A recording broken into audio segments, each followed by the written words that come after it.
Hi, this is Steve back at the Listening Post, and I'm going to begin this segment by reading you the lyrics from a song. You filled his house with things of gold while handing crumbs to the old and poor, and then you preach about being pure and wonder why we're laughing.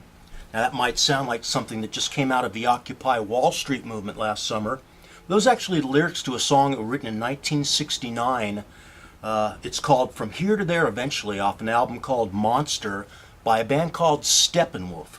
Steppenwolf was a massively successful rock band in the 60s and early 70s, still remembered for their hit singles and top-selling albums, but largely forgotten for their revolutionary political stances, outspoken protests against social injustice, and challenges to mainstream values which are still relevant and ring true today.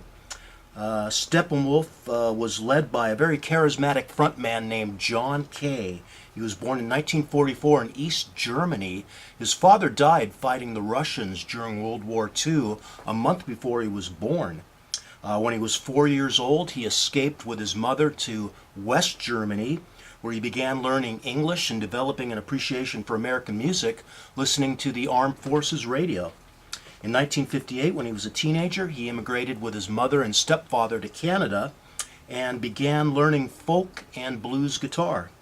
In September 1965, John Kay joined a Canadian blues rock band called the Sparrow, which was led by a guitarist named Dennis Edmonton, who also went by the pseudonym Mars Bonfire.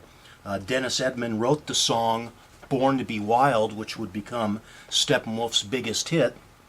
And it contained the phrase heavy metal thunder, which was actually the reference to the sound of a motorcycle engine, but it gave name to an entire genre of music later into the 70s.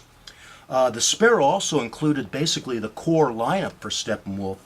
Dennis's brother Jerry Edmonton played drums, Nick St. Nicholas was on bass, and Goldie McJohn was on keyboards. In early 1966, the Sparrow began performing at clubs in New York City and recorded several singles for Columbia Records, which failed to chart. By the end of the summer, they had relocated to California and began playing the clubs in Los Angeles and San Francisco. One of their performances at the Matrix in San Francisco was released in July 1969 as Early Steppenwolf and reached number 29 on the album charts. The Sparrow broke up in June 1967 when Dennis Edmonton embarked on a solo career.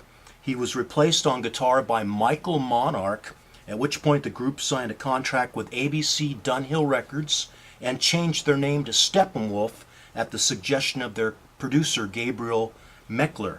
Steppenwolf was the name of a popular underground novel at the time by Hermann Hesse. Steppenwolf's first album was released in January 1968, reached number 6 on the U.S. charts, and contained the hit single Born to be Wild, which went to number 2. I have the Mobile Fidelity gold disc of this album, and this was a near perfect debut. It's a raw, primal rock and roll album, everything you could have wanted back in 1968, loaded with great songs. The opener, Sookie Sookie. They do a Chuck Berry tribute called Berry's Next One. They do some Chicago blues, Willie Dixon's Hoochie Coochie Man. They've got Hoyt Axton's anti-drug anthem, The Pusher. And they've got a song called The Ostrich, which contains an early example of John Kay's social commentary. It goes, we'll call you when you're 6 years old and drag you to the factory to train your brain for 18 years with promise of security. Then you're free, and 40 years you waste to chase the dollar sign, so you may die in Florida at the pleasant age of 69. Steppenwolf's next album was called The Second. That came out in October 1968. It contains the hit single Magic Carpet Ride, which reached number 3 on the charts. It's also got a Junior Wells tribute called Tighten Up Your Wig, really cool pop rocker called None of Your Doing. The album ends with an extended blues suite called Disappointment Number Unknown. And it's got a song on it called Don't Step on the Grass, Sam, which is a plea to the U.S. government for leniency in drug laws. You waste my coin, Sam, all you can to jail my fellow man for smoking all the noble weed you need much more than him. You've been telling lies so long some believe they're true, so they close their eyes to things you have no right to do. Just as soon as you are gone, hope will start to climb. Please don't stay around too long, you're wasting precious time.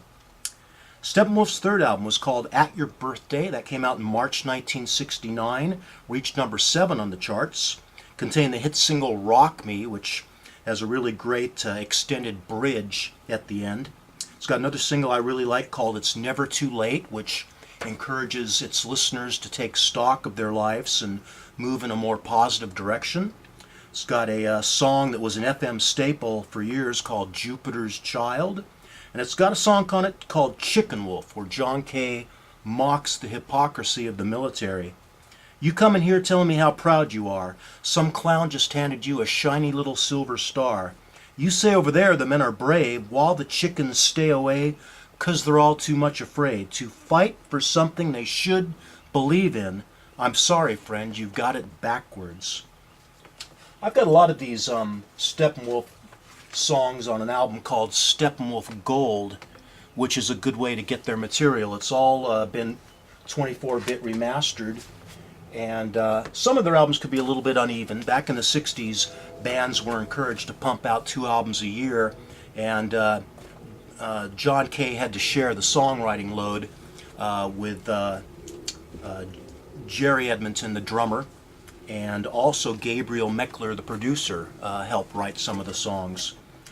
So that's not a bad way to go, is just to get a good compilation like that. Steppenwolf's most powerful political messages came in their 4th album, Monster, which was released in November 1969. Musically and lyrically, this is their most consistent album after their debut. It's a concept album containing a call to arms in a fight against war, greed, and capitalism run amok. Some of the experts from Monster. Here's a song called Power Play. What gives you the right, hey you, to stand there and tell me what to do? Tell me who gave you the power to stop me from living like I do? Remember, if you plan to stay, those who give can take away. Don't bite the hand that feeds you. It's got a song on it called Draft Resistor.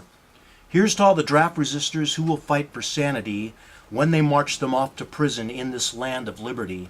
Don't forget the draft resistors and their silent, lonely plea. When they march them off to prison, they will go for you and me. And of course, it's got a song on it called America. America, where are you now? Don't you care about your sons and daughters? Don't you know we need you now? We can't fight alone against the monster. Steppenwolf continued to release hit albums and singles through 1972, and then the group disbanded on Valentine's Day, a day that LA Mayor Sam Yorty officially designated Steppenwolf Day. They got an offer to do a farewell tour of Europe, so the group got back together and they released one more album in '74 called Power Play. Then they called it quits for good. They also have a live album that was released. Interestingly, the record company wanted to release a live album, but they didn't have enough live material to do a 2 LP set, so they had to go back into the studio and record a few tracks, then overdub applause. One of the tracks, however, Karina Karina, is actually one of their prettiest ballads.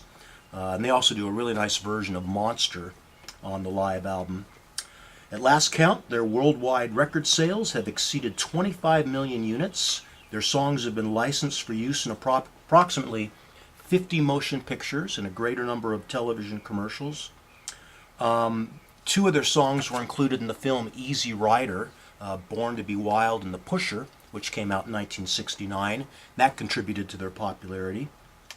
John Kay is still performing occasionally. He resides in Tennessee, supports social and environmental causes through the Mal Kay Foundation. And in 2004, he was inducted into Canada's Walk of Fame in recognition of his early years as a Canadian citizen and the beginning of his musical career in Toronto. Well, that's all I've got on Steppenwolf. I just wanted to point out that, even though the band's been retired now for some 30-odd years, their message is still relevant and probably well worth seeking out. This is Steve at the Listening Post. Thank you again for paying attention to me, and we will see you next time.